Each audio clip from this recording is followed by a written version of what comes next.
అందరికీ praise lord. చాలా ముఖ్యమైన విషయాన్ని మీతో పంచుకోవడానికి నేను మీ ముందుకు వస్తున్నాను ఈ వీడియోతో.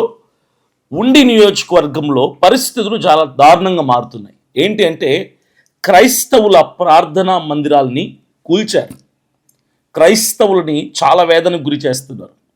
ఎంతో కష్టపడి వాళ్ళు ప్రయాసపడి క్రైస్తవుల కానుకలు పోగేసుకొని కొంత మరకు బయట నుంచి అప్పు తెచ్చుకొని ఎన్నో సంవత్సరాలుగా కలలు కని ప్రార్థనలు చేసి వాళ్ళ ప్రభువుని ఆరాధించుకోవటానికి కట్టబడినటువంటి మందిరాలని నిర్దాక్షిణంగా కూల్చారు. ఎవరు కూల్చింది? రాక్షసులో, విలన్లో కాదు. ఆ నియోజకవర్గం ఎమ్మెల్యే అయినటువంటి రఘురామకృష్ణం రాజు అనేటువంటి అందరికీ సుపరిచితుడైనటువంటి ఈయన మహామూర్ఖంగా, క్రూరంగా, దుర్మార్గంగా ఆ నియోజకవర్గ ప్రజలకి, ఉండి నియోజకవర్గ పేద ప్రజలకి, క్రైస్తవ సమాజానికి రాక్షసుడిగా మారినటువంటి ఈ రఘురామకృష్ణరాజు గారి కోసం నేను ప్రత్యేకంగా మాట్లాడుతున్నా. మీరు మానవత్వాన్ని కోల్పోయారా? రఘురామకృష్ణరాజు గారు పొలిటికల్ పార్టీ రిజిస్ట్రేషన్ చేయటానికి సుమారుగా 7 లక్షల రూపాయలు ఖర్చు అవుతున్న విషయం మీ అందరికీ తెలుసు. ఈ పార్టీ మన కోసం, మనలో నుంచి ఒక నాయకుడు అసెంబ్లీలో, పార్లమెంట్లో కూర్చునే విధంగా మనం ఈ పొలిటికల్ పార్టీ ద్వారా అధికారంలోకి వెళ్ళబోతున్నాం. కాబట్టి మీరందరూ కూడా స్పందించి గుప్పిళ్ళు విప్పి ధారాళంగా మీరు సపోర్ట్ చేయండి. మీకు కనిపిస్తున్నటువంటి క్యూఆర్ కోడ్కి లేదా ఫోన్పే నెంబర్స్కి లేదా బ్యాంక్ అకౌంట్ నంబర్కి మీ విలువైన అమూల్యమైనటువంటి సపోర్ట్ని అందిస్తారని నేను ఆశిస్తున్నాను. అసలు ఒక మనిషిని నేను అన్నటువంటి భావన మర్చిపోయారా? మానవత్వం అనేది పూర్తిగా వదిలేశారా? ఏ ప్రజల ఓట్లతో గెలిచి అందలమెక్కారో అదే ప్రజలని ఈరోజు వేపుకు తినటానికి మీరు మనుషులా, రాక్షసులా అని నాకు అర్థం కావట్లా. అంటే ప్రజల కన్నీళ్లు మీకు పానీయంగా మారినాయా? నీకు అర్థం కావటం లేదు నాకు. కష్టపడి క్రైస్తవులు సంఘాలు కట్టుకుంటే వాళ్ళ మీద పడి ఏడవటానికి నీకు కాస్తైన ఇంకితం, విచక్షణ, విఘ్నత, బుద్ధి ఉన్నాయా లేవా? ఒక రాష్ట్రానికి డిప్యూటీ స్పీకర్గా ఉన్నటువంటి మీరు మతపరమైనటువంటి రాజకీయాలు చేయటానికి సిగ్గు లేదా? కోర్స్ వయసులో మీరు పెద్దవాళ్ళు కావచ్చు సార్, మిమ్మల్ని గౌరవించాలి. ఒక డిప్యూటీ స్పీకర్ కాబట్టి, ఒక ఎమ్మెల్యే కాబట్టి, వయసులో పెద్దవాళ్ళు కాబట్టి గౌరవించాలి. కానీ ఎప్పుడైతే సామాన్య ప్రజల పట్ల మీరు రాక్షసంగా ప్రవర్తించారో అప్పుడే పోగొట్టేసుకున్నారు మీ గౌరవాన్ని. అప్పుడే దిగజారిపోయింది మీ విలువ, అప్పుడే పోయింది మీ మర్యాద. ఇంక మర్యాద పోగొట్టుకున్న తర్వాత ఇక మీకు మర్యాద ఏమి ఇస్తాం? ఇంకా మర్యాద ఉన్న పనులు మీరేం చేయలేదు కదా. ప్రజల ఉసురు పోసుకొని వాళ్ళు కన్నీళ్లు పెట్టి ఆక్రందన చేసి గుండెలు బాదుకుని ఏడుస్తుంటే సినిమా చూస్తున్నారా? చర్చిలు కూలగొట్టడమే కాదు, మహానుభావుడు చేసినటువంటి పని. పేదల ఇల్లులు, దళితుల ఇల్లుల్ని కూల్చేశాడు. నిరుపేదల ఇల్లు కూల్చేశాడు. ఏ అని ప్రశ్నిస్తే ఈ మహానుభావుడు ఏమని సమాధానం చెప్తాడంటే, రోడ్ల కాలువల దగ్గర కట్టారు, పూరంపోకు స్థలాల్లో కట్టారు, పర్మిషన్ లేకుండా కట్టారు. ఏ క్రైస్తవుల సంఘాలే కనిపిస్తున్నాయా నీకు? ప్రార్థనా మందిరాలు మాత్రమే కనపడుతున్నాయా? హైందవ దేవాలయాలు కనపడటం లేదా? మరలిలా మాట్లాడితే అభినయ్ దర్శన్ హైందవ దేవాలయాల గురించి మాట్లాడినాడంటారు. మాట్లాడతాం, నేను తప్పుగా మాట్లాడటంలా. సమాంతర న్యాయం పొందుకోవాల్సినటువంటి రాష్ట్రంలో, దేశంలో ఒక పక్షాన మీరు నిలబడి ప్రవర్తిస్తుంటే ఒక ఎమ్మెల్యేగా ఈరోజు క్రైస్తవుల ఓట్లు పడలేదా మీకు? పేదల ఓట్లు పడలేదా మీకు? ఎన్నికలు వస్తాయి, మరలా గుర్తుపెట్టుకోండి. ఖచ్చితంగా న్యాయం జరగాలి. ఏ ఉండి నియోజకవర్గంలో అయితే క్రైస్తవుల ప్రార్థనా మందిరాలు కూల్చావో, ఆనందపడ్డావో, ఏ ఉండి నియోజకవర్గంలో అయితే పేదల ఇల్లులు కూల్చావో, పునర్నిర్మాణం జరగాలి. జరిగే వరకు ఊరుకోం, జరుగుతుంది, ఖచ్చితంగా జరుగుతుంది. ఒక భయం అనేది ఉంటుంది కదా. ఎట్లాంటోడికైనా, ఎంత మేధావికైనా, ఎంతటి మహాజ్ఞానవంతుడికైనా, ఎంతటి రాక్షసుకైనా భయం అనేది ఒకటి ఉంటుంది. నువ్వు రాజకీయ నాయకుడు కదా, నీకు కూడా భయం ఉంటుంది. ఏం భయము? మరలా ఎన్నికలు వస్తాయి, మరలా నేను పోటీ చేయాలి, మరలా అదే ప్రజలు నాకు ఓటేయాలి, మరలా అదే ప్రజల కాళ్ళు పట్టుకోవాలి, అదే ప్రజల గడ్డం పట్టుకొని బతిమలాడాలి, అప్పుడు కనుక నేను వెళ్తే చెప్పులతో జనాలు సమాధానం చెప్తారని ఒక భయం ఉంటుంది. ఆ భయం పనిచేస్తుంది. ఇప్పుడు ఆ భయం పనిచేస్తుంది. ఎందుకంటే ప్రజలు సమాధానం ఓటు అనే ఆయుధంతో ఇస్తారు. ఇది మర్చిపోయాను. రఘురామకృష్ణం రాజు గారు కబడ్దార్, జాగ్రత్త. ప్రజలతో ఆడుకోవద్దు, సామాన్యులతో ఆడుకోవద్దు, పేదల కన్నీళ్లతో ఆడుకొని వాళ్ళ ఉసురు పోసుకునేది చాలు. క్రైస్తవుల మీద పడి ఏడ్చి ఏడ్చి ఏడ్చి క్రైస్తవులే కనపడుతున్నారు నీకు. నువ్వు చేసిన వ్యాఖ్యలు ఏంటి? క్రైస్తవుల గురించి తక్కువగా ఎన్నిసార్లు మాట్లాడావు నువ్వు? క్రైస్తవుల ఓట్లు నాకు అక్కర్లేదంటావా? క్రైస్తవులకి సపోర్ట్ చేస్తే చివరికి ఆ హైందవ శ్లోకాన్ని కూడా యేసుక్రీస్తు అని చెప్పి ఉదయాన్నే శ్లోకం వస్తుంది కదా, ఆ శ్లోకంలో యేసు ప్రభు పేరు పెట్టి నువ్వు పాడి వినిపిస్తావా? చివరికి ఇది పాడుకోవాల్సి వస్తుంది మనమని. అని వినండి ప్రజలారా, మీరు వినాలి. ప్రత్యేకంగా క్రైస్తవ సమాజమా మీరు వినండి, బుద్ధి తెచ్చుకోండి. ఇలాంటి వాడిగా మనం ఓట్లేసి గెలిపించి మన్నెత్తిన కూర్చోబెట్టుకున్నాం, మనం చెప్పుతో దెబ్బలు తింటున్నామని ఇప్పుడు కానీ బుద్ధి తెచ్చుకోండి. వచ్చే ఎన్నికలకైనా సమాధానం చెప్దాం. ఓట్లేదా మీరు? ఉండి నియోజకవర్గంలో ఉన్నటువంటి క్రైస్తవ సమాజం అడుగుతున్నా, నా క్రైస్తవ ప్రజల్ని ప్రశ్నిస్తున్నా, ఆ వ్యక్తికి మీరు ఓట్లేసారా లేదా? చెప్పినటువంటి హామీలకు నమ్మి మోసపోయారా లేదా? ఈరోజు గుండెలు బాదుకు నడుస్తున్నారా లేదా? అనవసరంగా గెలిపించుకున్నామని నడుస్తున్నారా లేదా? ఇలాంటోడిగా ఓట్లేసిందని బాధపడుతున్నారా లేదా?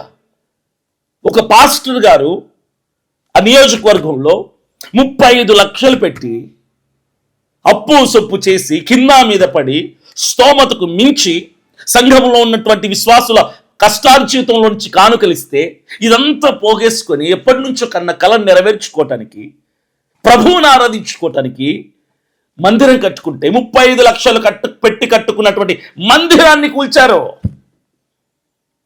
బుల్డోజర్ గుర్తొస్తుంది మీకు ఇమీడియట్గా. క్రైస్తవ సంఘాలని కూల్చోటానికి మనసులు ఎలా వస్తున్నాయి సార్? మేము ఎక్కడ బ్రతుకుతున్నాం? ప్రజాస్వామ్యంలోనా కాదా? సమాన హక్కులున్న దేశంలోనా కాదా? భారత రాజ్యాంగం మీద నడవాల్సిన దేశంలోనా కాదా? మేము ఎక్కడ బ్రతుకుతున్నాం మాకు అర్థం కావట్లా. రఘురామకృష్ణరాజు ఖచ్చితంగా బుద్ధి చెప్తాం, ఖచ్చితంగా బుద్ధి చెప్తాం, సరైన సమాధానం చెప్తాం. ఊరికే వదిలిపెట్టేది లేదు.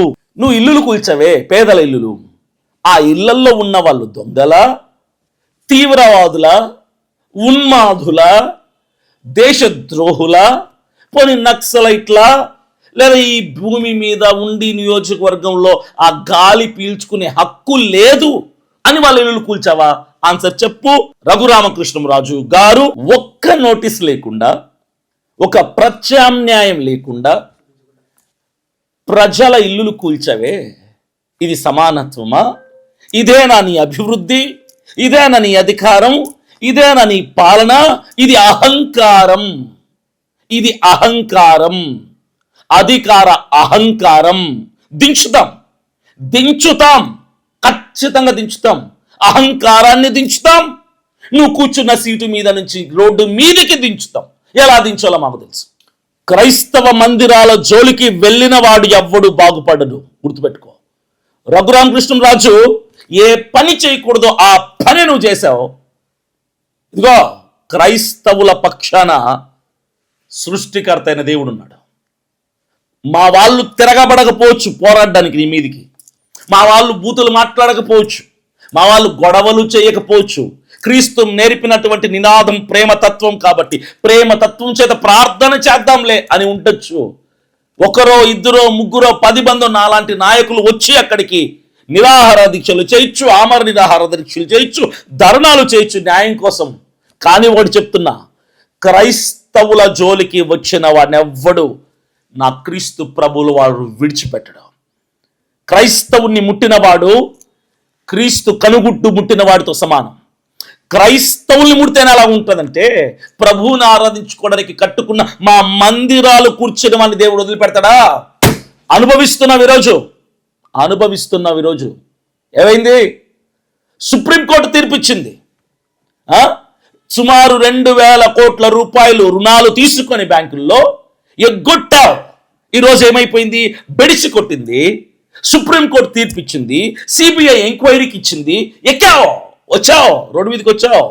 ఎంతవరకు వెళ్తా చూస్తూ ఉండవు. క్రైస్తవుల జోలికి వచ్చావు, సంఘాలు కూలగొట్టావు, పేదల కన్నీళ్లు చూసావు. ఈరోజు నీ బతుకు ఏమైపోతుంది? నీ స్థితి ఏమైపోతుంది? నువ్వు ఎక్కడికి వెళ్ళిపోతావు? సామాన్య ప్రజలు క్రైస్తవులు అంటే చేతకాని వాళ్ళు, అసమర్థులు, అమాయకులు, తిరుగుబాటు చేయలేని వాళ్ళు. ఏమంటే అక్రమంగా కట్టుకున్నారు, పర్మిషన్ లేకుండా కట్టుకున్నారు, కాలువ దగ్గర కట్టుకున్నాడు, పరుంబొక స్థలంలో కట్టుకున్నారు. పెద్ద పెద్దల్లో కూడా కనిపించాలా నీకు? క్రైస్తవుడు మాత్రమే కట్టుకున్నాడా? దళితుడు మాత్రమే కట్టుకున్నాడా? ఇతర కులాల వాళ్ళు ఎవడు కట్టుకోలేదా? ఎవడు ఉన్నాడు కట్టుకోలేదా? నీ కంటికి కనపడేది అమాయకపు ప్రజలు, దళితులు, క్రైస్తవులు. ఎందుకంటే నువ్వు క్రైస్తవ వ్యతిరేకివి. నువ్వెవరివో తెలుసా? ఒక మతం కోసం ఉన్నటువంటి రాజకీయ నేత. దిగో, రాజకీయం నుంచి దిగు, బయటికి రా, రాజకీయ సన్యాసం పుచ్చుకో, రాజకీయం రిజైన్ చేయి, నీ పదవికి రిజైన్ చేసి అప్పుడు చేయి ఇట్లాంటి పనులు. ఒక సామాన్యుడిగా చెయ్యి. నా మతం కోసం నేను నిలబడుతున్నా, నాకు నా హైందత్వం అంటే ఇష్టం, నేను ఒక హిందువుని, నాకు క్రైస్తవులు ఇష్టం, అప్పుడు మాట్లాడు. అంతేకాని ఒక రాజకీయ హోదాలో ఉండి ప్రజల ఓట్లతో సామాన్య ప్రజలందరూ, ముస్లింలు, హిందువులు, క్రైస్తవులు, ఎస్సీ, ఎస్టీ, బీసీ, ఓసీలు అందరూ ఓట్లు వేస్తే అందరూ ఓట్లు తీసుకొని గెలిచిన నువ్వు ఈరోజు ఒక వర్గపు ప్రజల మీద ఆధిపత్యం చలాయించి వాళ్ళకు రాక్షసుడు వై కూర్చున్నావే. ఇది రైట్ అనిపిస్తుందా నీకు? క్రైస్తవులు, దళితులు నీకు వ్యతిరేకులు అయిపోయారే, ఇది రైట్ అనిపిస్తుందా నీకు? రాజీనామా చేయి. రాజకీయ నాయకుడికి ఇది తగదు. ఒక మతం కోసం, ఒక మతానికి వ్యతిరేకంగా పనిచేసేవాడు రాజకీయ నాయకుడు కాదు, ప్రజలకు రాక్షసుడు వాడు. ఈరోజు నువ్వు ప్రజలకు రాక్షసుడివిగా మారావు. ఎన్నిసార్లు చెప్పాను తెలుసా ఇప్పటికీ? అరే మీరు రాజ్యాంగం తెలీదా మీకు? రాజ్యాంగం చదివి సావరా మీరు? అసలు రాజ్యాంగం అంటే ఏంటి అంటారా మీరు? నాకు అర్థం కాదు. అరే చాట్‌జీపీటీలో కొట్టరా, మతపరమైన స్వేచ్ఛ ఉందా లేదా మనుషులకి ఈ భారతదేశంలో? కొట్టి సావంట్రా. ఎలా డిప్యూటీ స్పీకర్ అయి సచ్చావు? నీకు ప్రజలు ఓట్లు ఎలా వేశారు? ఏం మాయ మాటలు చెప్పేవారు నాయన? నాకు అర్థం కావట్లా. నీకు ఏం మాయ మాటలు చెప్తే ఓట్లు వేశారు? ఎలా గెలిచావు? ఎలా ఎమ్మెల్యే అయి సచ్చావు నువ్వు? రాజ్యాంగం తెలియని నీలాంటి వాళ్ళందరూ ఎమ్మెల్యేలు అయితే దళితులు, క్రైస్తవులు ఇలా ఏడ్చి చావాల్సిందే, తప్పదు. నీలాంటి విద్యా విజ్ఞానం లేని నువ్వు చదువుకుని వచ్చు, నాకు తెలుసు. రాజ్యాంగం చదివి సావలేదని నా బాధ. ఆర్టికల్ 25లో, ఆర్టికల్ 14, ఆర్టికల్ 19 ఏముంటాయి సార్? సమానత్వం, సమాన హక్కులు, మత స్వేచ్ఛ, ఇదే కదా ఉంటుంది. మాకు మా చర్చిలు కట్టుకోవడానికి స్వేచ్ఛ ఉంది, మేము మా దేవుని ఆరాధించుకోవడానికి ప్రార్థన చేసుకోవడానికి స్వేచ్ఛ ఉంది. ఇది ప్రజాస్వామ్య దేశం, ఇది అంబేద్కర్ ఇచ్చినటువంటి రాజ్యాంగ దేశం. ఈ దేశానికి రాజ్యాంగమే చట్టం. నీకు ఇవేవి కాకుండా పోయి నువ్వు కొత్త చట్టాన్ని, కొత్త రాజ్యాంగాన్ని రాస్తావు, రాయ్. అంబేద్కర్ గారి రాజ్యాంగాన్ని కొట్టాయి, నీ రాజ్యాంగం ప్రవేశపెట్టు దేశానికి. నీ రాజ్యాంగాన్ని ప్రవేశపెట్టు. క్రైస్తవుల మందిరాలు కట్టకూడదు, కడితే కూల్చేస్తాం. దళితులు ఇల్లు కట్టుకోకూడదు, కడితే కూల్చేస్తాం. ఇది నీ రాజ్యాంగం. హిట్లర్ అనుకుంటున్నావు నువ్వు? హిట్లర్ పరిపాలన చేయడానికి ఎక్కడ ఉంటున్నావు? ఈ భారతదేశంలో, ఈ ఆంధ్రప్రదేశ్లో ఉండి నువ్వు ఇట్లా పనికి మాలిన ఆటలు ఆడతారంటే, నువ్వు తైతక్కలాడుతుంటే చప్పట్లు కొట్టడానికి మేము జోకర్లం కాదు, నీ ప్రేక్షకులము వీక్షకులు అంతకంటే కాదు. మేము ఓటర్లం, తొక్క తోలు తీస్తాం మా టైం వచ్చినప్పుడు. సామాన్యుల్లే, క్రైస్తవులు నోటికి స్టేపులు అంటించుకున్నారులే, పాస్టర్లు అంటే చేత కానోళ్ళే అనుకున్నావేమో. మా టైం వస్తుంది, తొక్క తీస్తాం. అక్కడ కూల్చిన మందిరాలు తిరిగి కట్టబడకపోతే తొక్క తీసి డోలు కడతాం. అక్కడ పేదల ఇల్లులు ఏవైతే కూల్చబడ్డాయో వాళ్ళ బాధలు వింటుంటే కన్నీళ్ళు వస్తున్నాయి మాకు. నువ్వు మనిషి అన్నవాడివైతే ఆ పేదల కన్నీళ్లు చూస్తావా? నువ్వు నిజంగా నాయకుడివైతే నాయకుడు అంటే అర్థం తెలుసా నీకు? ప్రజాసేవకుడు. నువ్వు ప్రజాసేవకుడివి కాదే రఘురామకృష్ణం రాజు. ప్రజాభక్షకుడిగా మారిపోయావు నువ్వు. ప్రజల్ని తింటూ దాంట్లో ఆనందాన్ని ఆస్వాదిస్తున్నటువంటి రాక్షసానందం పొందుకుంటున్నటువంటి రాక్షసుడివి. Andhra Pradesh deputy speaker. ఒక డిప్యూటీ స్పీకర్ ఉన్నటువంటి నియోజకవర్గంలోనే ఒక క్రైస్తవుడికి సెక్యూరిటీ లేకపోతే, రాష్ట్ర డిప్యూటీ స్పీకర్ అయినటువంటి ఒక ఎమ్మెల్యే ఉన్న నియోజకవర్గంలోనే ఒక క్రైస్తవుడికి సేఫ్టీ లేకపోతే, ఇంకా మిగిలిన నియోజకవర్గాల్లో సేఫ్టీ సెక్యూరిటీ ఏముంటుంది సార్? నా బొంద. సిగ్గుచేటు కాదు చెప్పుకోవడానికి. ఎవడికి సిగ్గుచేటు? నీకే. ఆంధ్రప్రదేశ్ డిప్యూటీ స్పీకర్ ఉన్న చోట ఒక వర్గానికి, ఒక కమ్యూనిటీకి సేఫ్టీ లేదు. సిగ్గుచేటు నీకు ఇది. సిగ్గుచేటుది నీకు. ఏం ఎమ్మెల్యేవయ్యా నువ్వు? ఏం మనిషివయ్యా నువ్వు? ఏం ఎందుకు లేక మరలా మాట్లాడితే మాట్లాడావు అంటారు. మరలా బాధ ఒకటి, తొక్కలో బాధ. సెక్యూరిటీ లేదు నీ నియోజకవర్గంలో. పేదలకు సెక్యూరిటీ లేదు నీ నియోజకవర్గంలో. డిప్యూటీ స్పీకర్ నియోజకవర్గంలో ఒక క్రైస్తవుడు కట్టుకున్న మందిరాలకి సెక్యూరిటీ లేదు. ఎవడొచ్చి కూలుస్తున్నాడా? ఎవడొచ్చి పేలుస్తున్నాడా? ఎవడో జేసీబీలు బుల్డోజర్లు తీసుకొచ్చి ఇల్లులు బద్దలు కొడుతున్నాడా? కాదు. పేదల పాలిట యముడిగా మారినటువంటి డిప్యూటీ స్పీకర్, పేదల కన్నీళ్లు చూసి ఆనందిస్తున్నటువంటి డిప్యూటీ స్పీకర్, క్రైస్తవ మందిరాలు కూల్చి పిట్ట కథలు చెబుతున్నటువంటి ఆంధ్రప్రదేశ్ డిప్యూటీ స్పీకర్. ఏం పేరు కూడా వచ్చి సావట్లా. ఏం పేరు? రఘురామకృష్ణం రాజు. మీరు స్పీకర్. ప్రజలకి సెక్యూరిటీ ఇవ్వాల్సిన నువ్వే రాక్షసుడిగా మారావు. నువ్వు స్పీకర్. చెప్తారు నెక్స్ట్ ఎమ్మెల్యే అవుతావని నీకు కనుక హోప్ ఉంటే నాయన ఆ హోప్ని తీసేసుకో. నా మాటిని ఇంకా ఎమ్మెల్యే అవటం కలే అని నువ్వు డిసైడ్ అయిపోతే మంచిది. ఎందుకంటే అది కలే. ఇప్పుడు నువ్వు అనొచ్చు రఘురామకృష్ణం రాజు ఆంధ్రప్రదేశ్ డిప్యూటీ స్పీకర్. మీరు అనొచ్చు ఏమని? చట్ట ప్రకారమే మా పనిని మేము చేశాం. ఈ డైలాగులు వేస్తారు కదా, కామనే కదా. మరి ఈ డైలాగులు నువ్వు వేసావు అనుకో, మేము కూడా కొన్ని డైలాగులు మాట్లాడతాం. ఏమని? చట్టం పేదవాళ్ళకే వర్తిస్తుందా, ధనికులకు వర్తించదా? ఈ చట్టం ఏ చట్టం? మీరు చెప్పిన చట్టం. ఈ చట్టం క్రైస్తవులకి, క్రైస్తవ ప్రార్థనా మందిరాలు కూల్చటానికే వర్తిస్తుందా, అధికారులకు వర్తించదా అని మేము కూడా అడుగుతాం సార్. ఎందుకంటే మాకు కూడా కాస్తంత జ్ఞానం ఉంది, మాకు కూడా కాస్తంత ధైర్యం ఉంది. మేము మాట్లాడతాం, మేము ప్రశ్నిస్తాం, మేము కూడా అప్డేట్ అయ్యాం.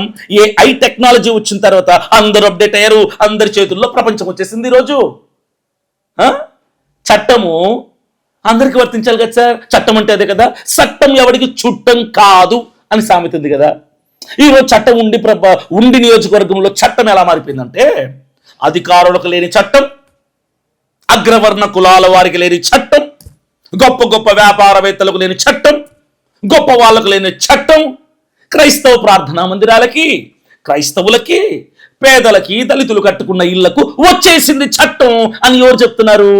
మీరు ఓట్లేసి గెలిపించుకున్నారే ఎవరిని? ఈ రఘురామకృష్ణం రాజు గారిని. ఈయన చట్టం చెప్తుందన్నమాట. ఈయన చట్టం పేదోళ్ళకి, క్రైస్తవులకు మాత్రం వర్తిస్తుంది అనమాట. వాళ్ళ ఇల్లులు, వాళ్ళ చర్చిలు కూల్చటానికి మాత్రమే అనమాట. సార్ అంటే నేను ఒకటి అడుగుతాను, తెలియక అడుగుతున్నాను. చిన్నపిల్లోడు నేను వయసులో, అంటే అనుభవంలో చిన్నన్ని. నీ ఏజ్ ఎంతో నాకు తెలీదు. బహుశా నీకున్నటువంటి అనుభవం అంతా వయసు నాకు ఉండొచ్చు. బహుశా నేను చిన్నపిల్లోనే కావచ్చు. మరి పిల్లోడితో ఇప్పించుకున్నాం, మనం ఏం చేయలేం. మనం పరిస్థితులు అయిపోయింది ఈరోజు. డిప్యూటీ స్పీకర్ అంటే ఎవరు? It's my question your honour. నాకు దీనికి ఆన్సర్ చెప్పండి. డిప్యూటీ స్పీకర్ అంటే ఎవరు?